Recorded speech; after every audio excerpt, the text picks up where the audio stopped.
Hi, y'all.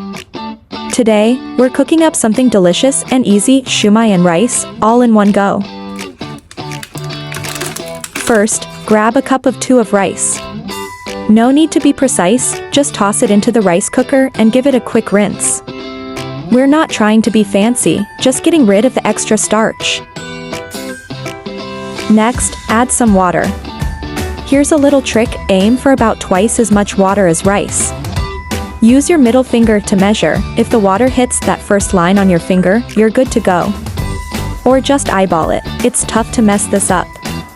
Once that's done, we're already halfway there. Now for the shumai. These little dumplings are just going to hang out on top of the rice. Here's the fun part, place the shumai right on top of the rice in the cooker. They'll steam as the rice cooks. It's like getting a bonus meal. All that's left is to sprinkle some water and continue cooking and let it cook for about 20 minutes. You'll have perfectly cooked rice and steamed shumai without lifting another finger.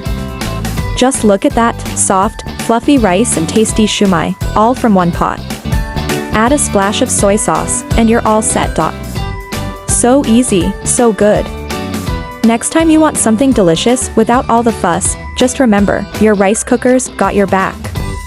If this made you smile, hit that subscribe button for more easy, tasty recipes.